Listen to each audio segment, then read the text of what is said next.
This is Caroline from Caroline's Adventure. We all face challenges in our lives. How do some people take those challenges and turn them into powerful results? Join me as we dig into a story on resilience, hope, and joy, and uncover lessons we can each use in our own lives.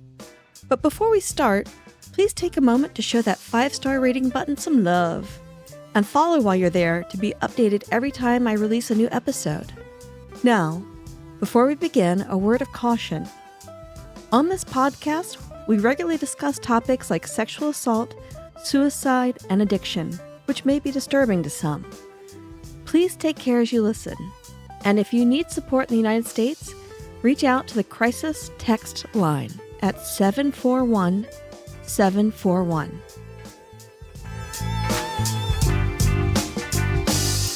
Eric, I want to thank you for joining us today. Just to give a little bit of intro, this is Eric Clark, and he has one of the coolest stories I think I've seen in a while. It is an amazing story of someone who takes challenges and just shifts his entire world and owns it and creates his own reality. So thank you so much for joining us today. Thank you for having me. I really appreciate it. I'm excited. I told you I loved your story. I was like, this is exactly the kind of thing that more people need to hear, because people get so wrapped up in their own challenges and day-to-day struggles, and they forget about the fact that we all have a lot more power in life than we realize. So I loved your story. If you would just give us a little bit of a background. I faced a terrible football injury 2019, late 2019. It was in August, specifically August 29th, and I was paralyzed from the neck down. But I think what we should start off first is who I was before my accident, because I haven't really touched on that in any of my videos, and I think that's important. I didn't grow up in the best circumstances. I didn't grow up with a lot of money, you know what I mean? We had a lot of tough times when it comes to being poor, and that's not to say that my whole life was like that or my whole past was like that, but a lot of it was we were living in hotels, just trying to get by each day, you know what I mean? I didn't have what I wanted to have. We didn't grow up in the best circumstances. I had the best parents. I still had the best parents, and that's a huge blessing, because if it wasn't for them, I wouldn't be here right now. I wouldn't have recovered the way I did, because they believed me even before I believed in myself. So I had a big shout out to them. But anyway, I just think that it's important to mention that, just because I had a sense of determination. Like, I grew up always wanting more for myself. Football was my dream. I think it's also important. I grew up my whole life playing football. I started playing when I was 4 years old, and so I think that also played a major role in my recovery, because I was so driven and so determined, and I always wanted to be the best, you know what I mean? And it wasn't out of pride, it was just like, that's just how I am as a person. I always want the best for myself. Before my accident, I started to get into a lot of things that I shouldn't have been getting into. And I think it was just so much pressure built up inside of me, and I just didn't know what was going on. I didn't know why all of these things, like why I was living how I wanted to live, you know what I mean? I was getting into a lot of bad things. I could have ended up in a bad situation. And so at that time, it started to become a coping mechanism, started to become a way of escaping trouble. And I just think that that wasn't the path that God had for me. It's interesting how often when I do these interviews, people have got that inner resilience from the beginning. And it's amazing how many people start from really rough upbringings and go through some major challenge and then rewrite their entire next story from that. So tell us a little bit about the accident. Okay, so the accident, I played in a game, and it wasn't even a hard hit that sparked the accident. It was just like a little, I wish I could show the video on here, but like it was like it was a hit. Like it was just a hit. And so I remember falling to the ground. It was like I just knew it was it. Like I knew this was it. I'm paralyzed. Like this is my life moving forward. And I just remember the level of panic that I felt when I was on the ground. It felt like I hit a train. Like I remember it felt like a near death experience, I would say. And like I remember just like the world just seemed to pause. I started screaming, but I couldn't scream because I didn't have the strength in my vocal cords. So it was like from my perspective, it was a scream. And I was just like, am I paralyzed? Like, am I paralyzed? I just kept screaming that just out of panic. And I remember all the coaches coming around, just looking at me, and just like, you could tell that they knew what was happening, but they didn't want to say it just because they didn't want to tell somebody like that. Like, and so I remember being rushed to the hospital, seeing my parents there. And that was like the first time I had ever seen my dad cry. And so that's when I really knew this is it. Because I was asking, I remember being in the ambulance, and I was even asking the guy who rode with me in the back, like, am I paralyzed? But nobody was answering the question. It just created so much more fear and panic in me. And when I seen my parents, that's when I knew it was real, and I knew, like, okay, this is it. Like, this is actually what's happening. I mean, I think that that's when everything started to happen in my mind. Like, that's when all the mental activity began. My dad was like, can you move this? Can you move this? Can you feel this? Can you feel that? It was just like, nah, I can't, like, at all. Like, there was no feeling. And seeing their panic, I didn't want to see them like that. I didn't accept it. I didn't accept it. Like, I just fought it. Like, from then on, I fought it. Like, I'm gonna wake up tomorrow and I'm gonna be able to move. Even though I had accepted, like, that I'm paralyzed, I just still had this unreasonable amount of faith that I would wake up the next day and be able to move again, even though that wasn't the case. I think it just still played a major impact on what I believe to be true. I had a accident as well. I was hit by a car while walking. Mhm. And mine was August 18th of Oh, wow. 2012. Yeah, so when you said I was like, yeah, there's something in there about August. And That's crazy.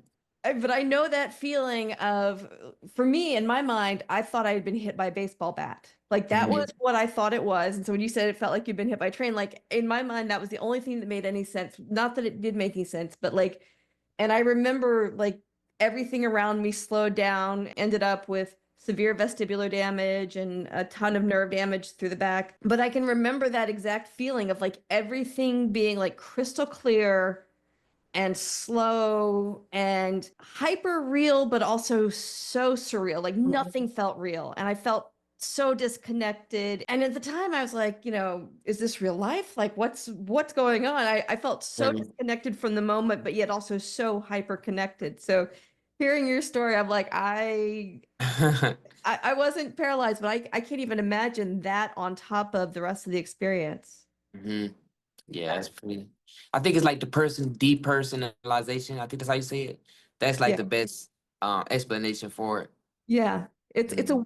weird sensation. But I So had knew it like.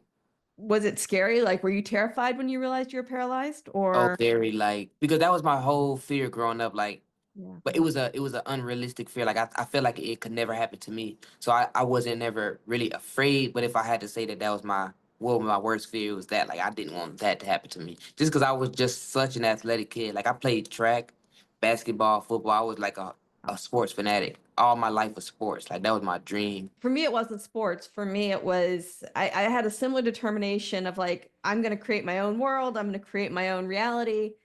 And then I had my accident, and everything that I'd worked so hard to construct out of my world shattered. Hmm. And it was like, well, crap, what do I do now? Like, I Hmm. can't control this. My brain no longer works the way I was used to it working. My body no longer works the way I was used to it working.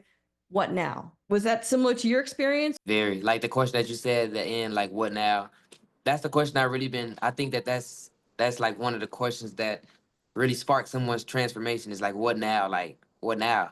Yeah. This didn't work, so what now? And then especially when you put so much energy, you put so much intention to that what you thought you wanted or what you wanted at the time, and then it's like it all goes to shit. So it's like, well, what now? Yeah. Like what I thought was my plan is gone. And not only is it gone, but there's no chance of it coming back. Did you deal with depression from that? That's a very interesting thing about this journey. What in the hospital, those were like the best times. Like after that first night is when the support that I received in the hospital was unrealistic. I had never seen that side of people when it besides my family. I also lost all of my friends in the hospital. None of my friends came to visit. I had family visit, but it wasn't as much as you would think. Like Yeah. and no calls, no thing like it was none of that. And so support I did receive, it came from the hospital, it came from people who were facing what I was facing. Like I remember seeing kids who don't even have legs, they don't have hands, and all of that encouraged me. I may be going through this, but there's somebody else who still got it worse. And Yeah. so it humbled me. It's Yeah. like I was going through such a huge transformation that I lost the perspective of myself. Like if I would have held on to who I thought I was at the time, I probably would have committed suicide. Like that's how scary it was. But because it's like I lost the perception of who I was, just so I can experience all that there is at at that moment, it helped me to even understand what unconditional love is. Like, can you love yourself when everything is to shit? Like, can you love yourself? And can you love all of this when it ugly? If the veil was lifted, if the Yeah. mask was torn down, like who is somebody really? And I seen that side of people. God created us all in his image. Like it doesn't matter how you look, it doesn't matter what you feel like it's wrong with yourself. All of those things is what makes you who you are. It doesn't matter what you're going through, don't matter what you perceive of yourself. That love is in every single body, like it's in literally everyone. And that's what I seen at the time. I was surrounded by unconditional love. And it felt so humbling, but the most beautiful experience. And that might even sound like a stress to some people, but it generally was. Like when you really experience love, you understand that the money is not gonna make you feel what you think, not gonna give you the fulfillment that you think that you want. Cars, the house, none of it. None, not even the relationships that we think that we want. It's just that unconditional love. And that's what I really am appreciative and I see now. You hit on several things I've realized over and over again are so critical. And the first one is that coming to awareness of you can't go back to what was. Mm, And making that break from that. And that's a tough break to make, because when your entire focus growing up was the athletic piece is going to be what frees me, the athletic piece that gives me what it is I want, and then suddenly that's gone. That is such a powerful transformation to be like, okay, the path that I was on is no longer. And now mhm, I'm going to strike off on to this new path, and that's going to be the one that moves me forward.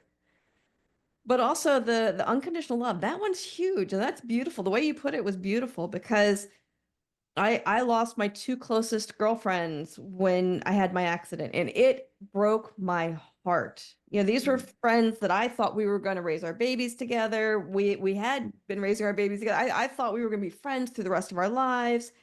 And both of them were like, yeah, you know, you're no longer who we thought you were. Our friendship is dead.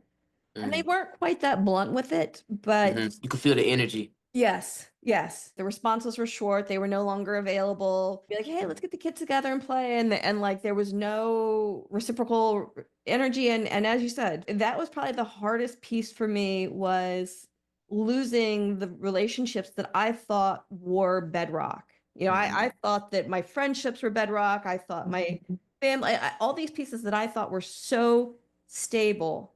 And then I had my accident and it all just crumbled. mhm. But as you said, it kind of cleared my vision to see what people truly are and to see how much love there really is in the world when you let yourself just be and let yourself just receive it. And the way that you put it is so beautiful. Like I know you felt like you were stumbling for words, but it was awesome. Thank you, thank you. You're gonna find everything that's wrong with yourself, and that's gonna change your perspective on who you are. Like Yeah. if you only identify with who you are or what you perceive is wrong with you, then it's gonna create stagnancy. Then you're Yeah. gonna try to fix what's not even broken. And then it's like that's the illusion right there. Yeah. The reality is none of us are in control of anything. Hmm. And that was for me a hard realization, because I had grown up with so much uncertainty and chaos. I was super poor. Like I lived in a house without running water. I lived in like we had an outhouse. We bathed in a metal tub in the front yard where in the winter you'd have to break ice off. That when I became an adult, I was like, I'm going to control everything. And I was like, I had the perfect life. I drove the perfect car. I had the perfect house. I worked so hard to create this illusion of perfection. My accident completely shattered that. I really struggled at first because I was like, well, what am I if I'm not this world that I've created? But Hmm. what I realized, the boundaries that I had created that were holding together all of these carefully constructed components were actually holding me in and keeping me from living my best life and being my best version of myself. It sounds like in your case, it was the same kind of thing. But tell us a little bit about what the transformation looked like and where it led you. After I went home, that's when the depression kicked in. I had dropped my mask when I was in the hospital, so I wasn't looking at what was wrong with me. I didn't look at, oh well, I can't walk how I used to. Like, I mean, I was, but it's like I see everybody else who's dealing with the same things. There was resonance there, and so I get home and now I go back to school. Now I'm reminded of who I used to be. I see everybody who I played football with, everybody who didn't come and show up to the hospital, everybody who just wearing a mask, like thinking that everything is okay or everything is fine, and nobody's literally mentioning like why weren't you there? Like why didn't you come? Not that it matters to me now, but like that's just how it was back Yeah. then. And so that led me into so much depression. It led me into addiction. It led me into everything you can think of. Like transformation at its highest. That's when I started to doubt myself. I started to lose my sense of self, but this time, like, it was in a toxic way. I remember my first time going back to school, like, and this is takes a lot of strength to say this, pooping on myself, like in the classroom, just because I didn't have no control over my bowels. You know what I mean? Like, I had no control over nothing in my body. If we being honest, I had a cane. I was walking on a cane, but it's like I still needed my walker to walk. I tried to be okay when I wasn't okay. It just led me into so much deeper depression. And then COVID hit. We get out of school. I'm like, okay, thank you, God, thank you, God. Not knowing that my depression was going to get worse. You know what I mean? Like, I thought that was, now I have the duality. I can see who I used to be versus who I am now. And that was one of the hardest things. What now? That what you said, like, what now? The depression kept getting deeper and deeper and deeper and deeper. And I've battled so many suicidal thoughts. I just didn't want to live, like, for a long time. Like, I would say a year and a half. You know what I mean? And it was just a very hard time, and it got to a point to where I was just tired. I was just tired of living that way. I was tired of beating myself up. I was tired of being a victim to my circumstances. And that's when I remember my mom had on church one day, and I had been so defensive. We lost our house. We couldn't pay the house in the hospital. We didn't have money for transport because my dad quit his job to stay up there in the hospital with me.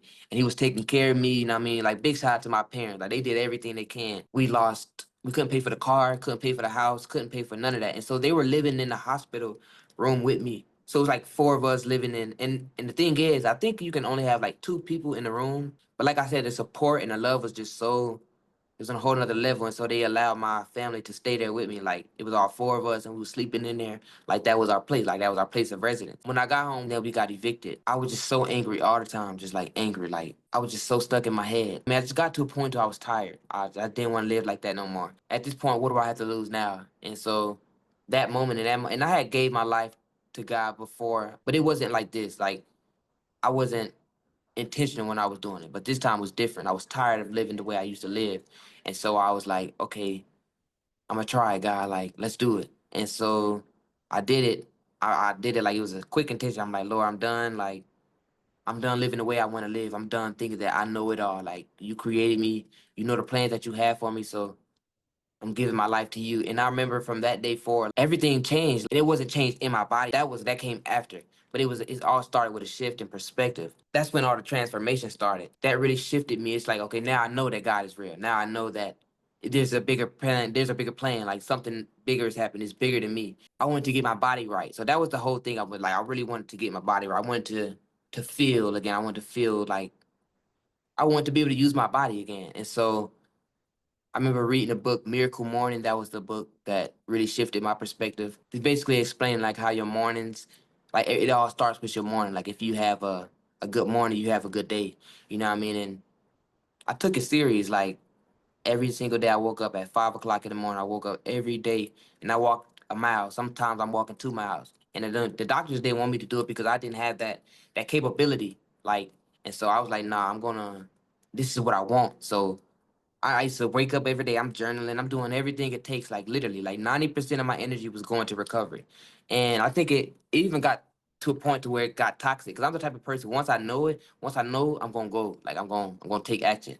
So I was taking action every single day. Like, looking up on YouTube, like, how to how to walk without a limp, how to walk downstairs, how to walk, like, just everything when it comes to the body. Like, I ended up learning every single thing about my body, like, from the smallest details to the smallest steps. Like, I got just so overconscious about it, and I learned so much when it comes to the body and how the body heals, like how the body works. Things just started to go well in my life. Like, things started to shift.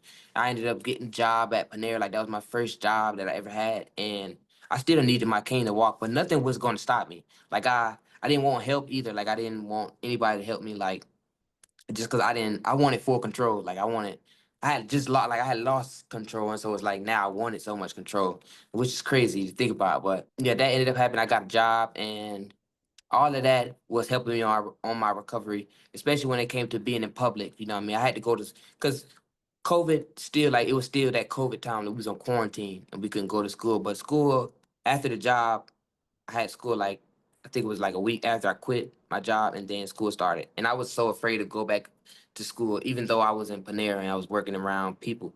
I was so afraid to go back to school just because, like, the fear of walking in front of people. Like, I didn't want people to see me limp. I didn't want people to see me in this funk. That's when things start to go downhill again. So it's like that's when I really hit myself and addiction started to really form.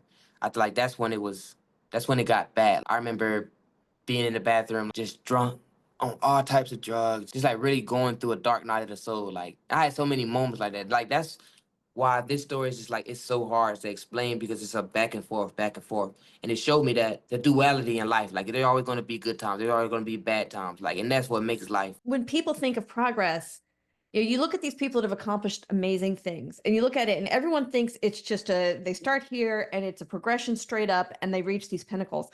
That's not how it works. Yeah. It is up and then it's down. And then it's up a little bit more and then it's down again. And then it's up a little bit more and then it's down again. The only way to get from here to here is to be too stupid to quit. And be Mm-hmm. like, you know what? Nope. I'm going there. I may be down in one of these troughs, but I'm going there. You're gonna hit roadblocks. You're gonna hit stumbling blocks. You're gonna hit times where you're like, man, is it always gonna be this hard? And as you said, that's the duality.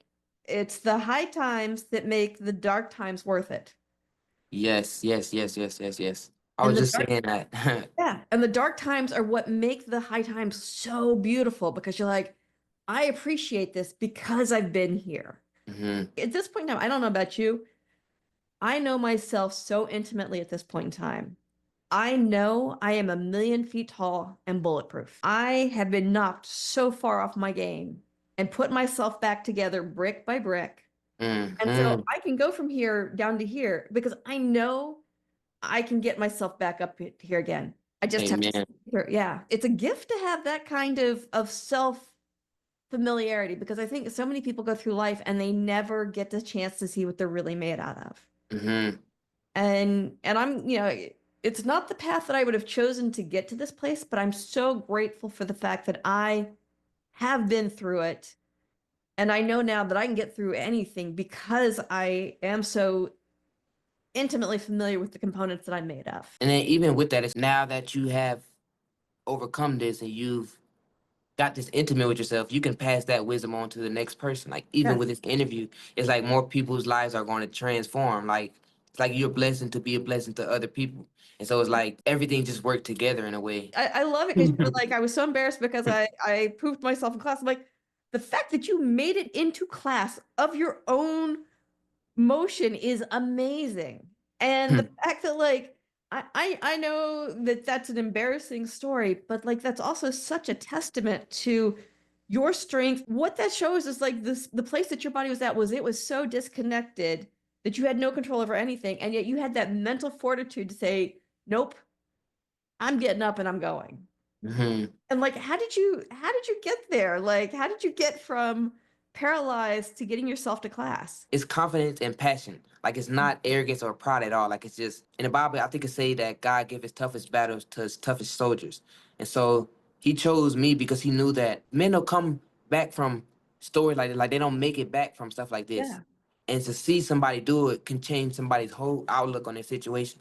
And it don't matter what it is they're going through. It could be the smallest thing. The power of the testimony of what God did just brings so much conviction to people's heart. And so it's like now that they see it like this, they can not only get that conviction, but they can also be like, I want to do this. Like, it can't be impossible.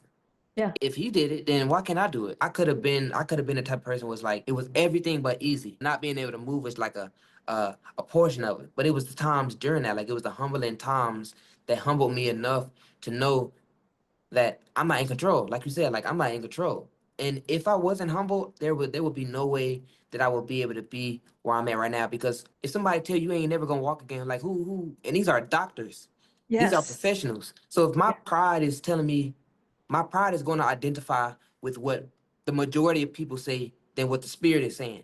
But because I was so humble, my flesh didn't have control over me. The spirit was guiding me. There's nothing impossible for the spirit. And so like the biggest lessons of transformation that I learned in my journey. Being humble. For a long time, I didn't understand what being humble was. I thought being humble was, oh, I have to be a people pleaser, right? And I Yeah. thought people pleasing was humble. And so I thought I had to please people in order to be seen as righteous in God's eyes. And I think a lot, like, even because I'm not a religious person at all.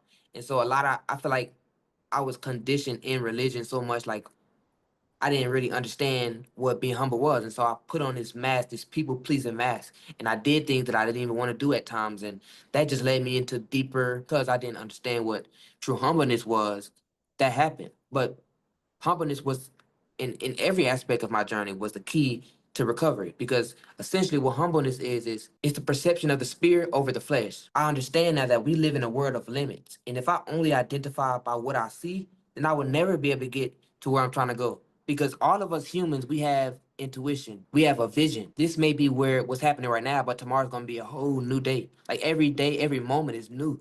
And that's what the spirit is saying. Like every moment is new, so there is nothing impossible. But if you only identify by what you see, then there everything will be impossible. Because if you throw something up, natural law tells you that it's going to fall, right? And so if a highly trained professional doctor tell you that you're not going to walk again, you ain't going to walk again.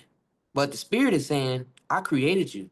You know what I mean? Like I created you. You wouldn't be here right now if it wasn't for spiritual matter. We're all made through a spiritual process. So we're spiritual beings. We shouldn't identify with only by what we see. We're never going to get to what we perceive in our mind, because our vision is ahead of us. You're so right. When I had my accident, I was told that I would never walk normally again. I've got vestibular damage. I lose my balance at random moments and I fall. I had to relearn the cadence and the movements of walking. Doctors kept telling me, you know what, you've got to calm down, you've got to heal, you've got to give your body rest.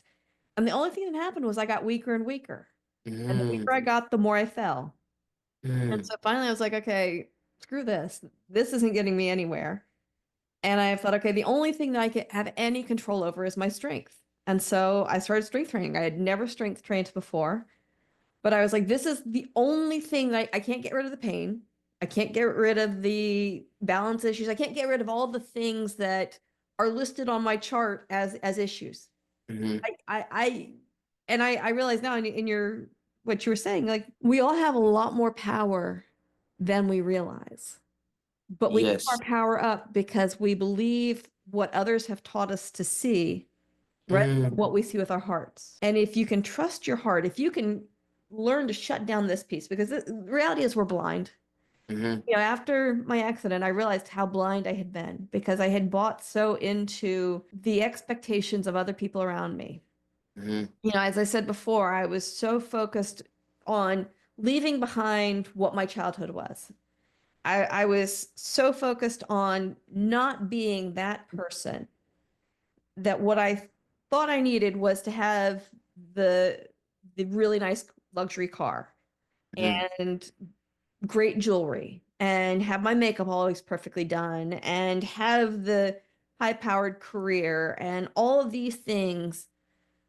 And I was so focused on creating that front that I completely let the piece of me that was vibrant and alive and loving starve because I hated my job. But I did it anyway because I saw it as the tool that enabled me to maintain this thing that I thought I needed to have. because we think addiction is only a drug. The issue is, why do you feel separate from the spirit that you feel like you have to take this? And it all goes to, I feel like when we grow up, the world shuts our dreams as a child. They shut it down. And that the child is the closest thing, a newborn baby is the closest thing. It's the closest thing to God. You have to love yourself enough to know that you don't need that drink.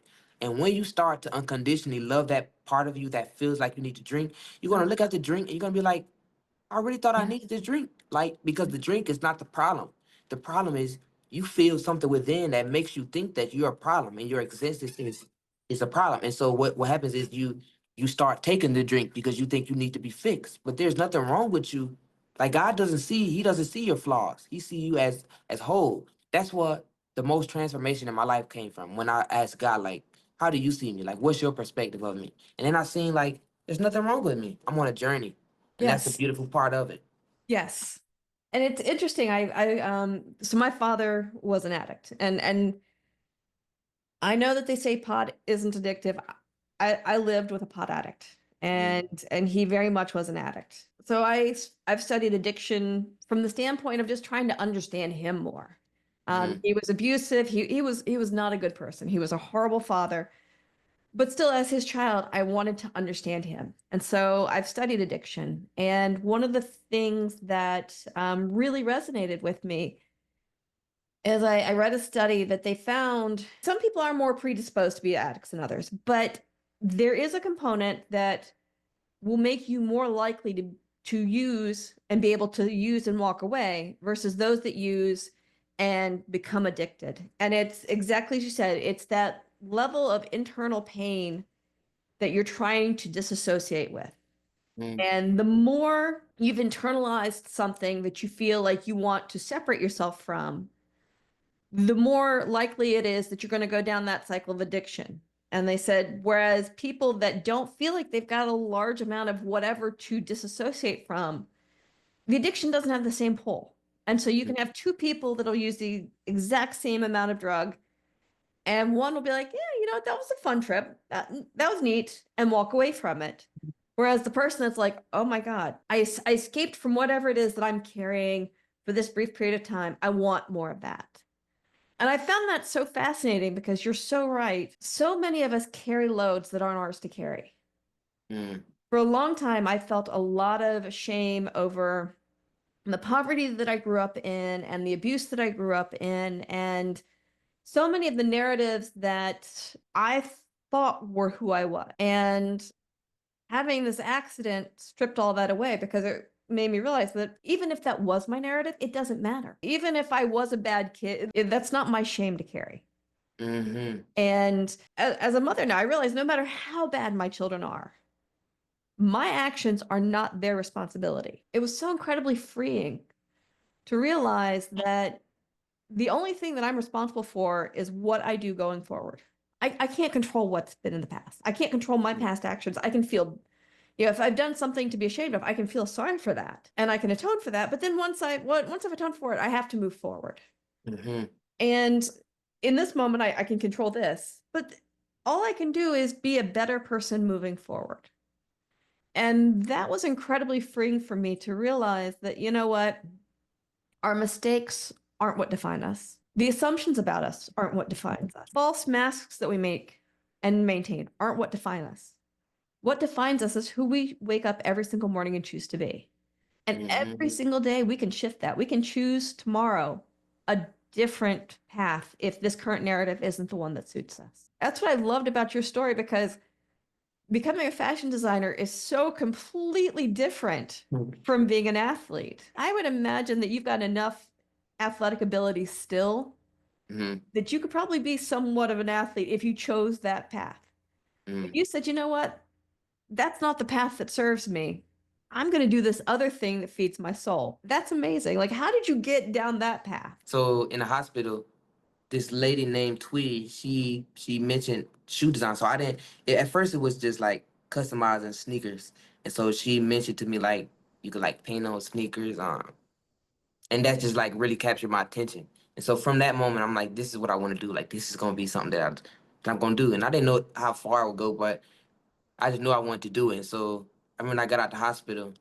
The first thing I got was a sewing machine. I got that for Christmas, and I started to like practice sewing. I wasn't good at then, like I wasn't good then, right? So I didn't really take fashion as serious then. So that's when I started to do sneaker design. Like I started off like super good with that, and so I pushed that for like I say 2 years. Like that was what I even now like the shoes I got on now I painted on even this vest. And I made the vest as well, but I painted on the vest as well. So every like it started with the painting, and so that just fueled my creativity. So my fashion came after that. So what's interesting about that is like when I got a job, I only got a job to buy clothes. Like it was all about clothes. Like I was addicted, and that's been my whole life. I always been addicted to clothes because I couldn't. We didn't have the money to get the clothes that we wanted. So when I got the job, it's like I'm going all in. I'm finna get exactly what I want. Like, but it became a problem, right? And another problem that I face is like I can't find what I want to wear. I can't find the pants that I want to wear. Like I try to type in exactly what I see in my head, but it never shows up. Like it's not there. Like it's not created yet. Mhm. So that's when it's like I gotta learn how to make my own pants. Like I gotta learn. And so I would have it like I would cut pants up and then sew it in a different way, like put a flare on it. I love flare jeans, like the Western styles. Like I'm in love with it. And so I would always try to put a flare in my pants. But it would never be like making the whole entire thing. And my problem with that was I felt like I was so busy trying to recover. I had so much in my head, so much going on that I didn't have enough energy. I didn't have enough room to learn on my own, to learn fashion on my own. And so after school, like my whole dream when it came to school was SCAD. That was my dream school. I didn't think I was gonna make it into SCAD. Like there was a shift. That's when I gave my life to God again. And that's why like I don't believe in this one all be all, this one set, like I'm gonna give my life to God and everything it's gonna be perfect. Like no, that's just not how it is. So that's why I say I gave my life to God again. But now my perspective is like there was just a new level of awakening. I was awakening to another part of myself within.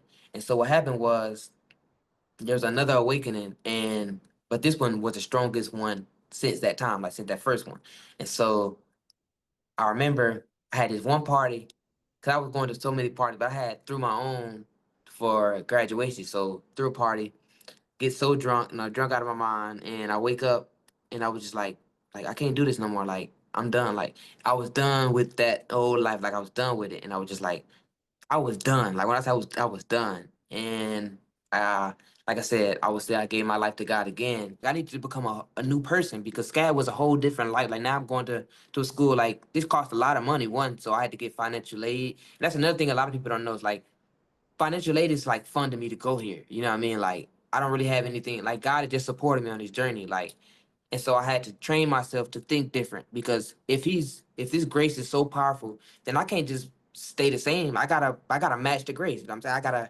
I gotta be grateful. Like that's what gratitude is. Like let me show God that I'm grateful. Like let me be a good steward of what's so intimate when it comes to fashion is identity. You know what I Yeah. mean? Like confidence, fashion is your identity. I only wear what I make because it's a representation of what's within me. There's no better way than I can represent myself. I want to create all of my clothes. I want to create every piece. When I go to the store and I buy clothes, they don't resonate with me. I grew up like not being able to find the clothes that I wanted online because it don't resonate with me. And so I have to make it myself. Like it's such an intentional thing. Like and it's like so many people's lives can transform just through fashion alone. Like if you can feel your best, you can tell your mind like I'm gonna be a better person today. Like if I'm not feeling confident, let me go throw on a fire outfit on. It uplifts, you know what I mean? Like it's just how you use it. And so fashion with me is a form of identity, you know what I mean? And if we can shape our identity to where we see ourselves in the future, we can change our life just that easily. The way that you look is another channel that helps you identify what your path is. Hmm. I love that. A lot of people question like why am I so vulnerable? Why do I share these parts about myself? And it's because that's where the healing is process. And for me, when I finally stopped trying to put up that facade of perfection and just stood my truth and put my truth out there, that's when I finally was able to heal from it. Hmm. All those decades of childhood trauma and abuse and neglect and all those ugly things that have been said to me my entire childhood, once I started openly owning it, it was so freeing. That's why I started a podcast because I was like, okay, if it was amazing for me to be able to stand in my truth, why not pass that gift forward? And why not give other people a platform to give them a chance to put their truth forward and to help others? Because it's healing not only to put your truth out there, but it's also healing to hear other people's truths and realize none of us are alone. Hmm. Even in our darkest, most unlovable moments, we're not alone. And we're all worthy. And we're all beautiful. We are love. And people don't understand why therapy works. It's Yeah. because it's so simple that it's deep. If you don't speak what's feeling inside, it's like you suppressing it. And if you Yeah. keep all that keep stacking it, keep stacking it, keep stacking. Now you think that there's something wrong with you, but you just blocked because you holding on. So if Yeah. you speak it out, it's like the pressure is coming out of you. Now you keep speaking. Now you start looking at yourself, you be like, ain't nothing wrong with me. Like No. I'm not a No. victim. It takes the pain away. When you openly own the things that you are most embarrassed and terrified to let the world see, it takes the fear away, it takes the pain away, it takes all the stigma away, and it lets you free. When you say the things out loud that you're terrified people are going to find out about, it is so incredibly freeing. If you're afraid to go tell somebody, just start with saying it to yourself. If only we knew the power that we actually hold. I talk to myself all day. Like some people thinking I'm crazy, but I'm my best friend. Yes. Because once you get comfortable with speaking it out alone, you're going to be comfortable speaking out with somebody beside you. Then you can start actually pulling that wisdom out you and giving it back to other people. But you can't do that unless you conquer within first. God, so true. Well, this has been amazing. I knew you had a good story and I knew that you had accomplished incredible things, but Eric, you're going to do so much and you're going to impact so many and you're going to speak to so many people through your fashion. I know you're going to do amazing things. Thank you so much. Your story is going to resonate with so many of my listeners who are either in that dark place or trying to figure out how to get to that next level. Thank you. It really has been amazing. It's been a good experience talking to you. Well, thank you so much. This has been amazing. Thank you. Thank you so much for joining us on this episode of the Caroline's Adventure podcast. While you're here, subscribe to the show so you're the first to catch new episodes when they're released. And if you enjoyed hanging out with me today, please leave a 5-star rating. For links to social media and more content, visit the description for this episode or go to carolinesadventure.com. That's Caroline with 2 A's, adventure.com.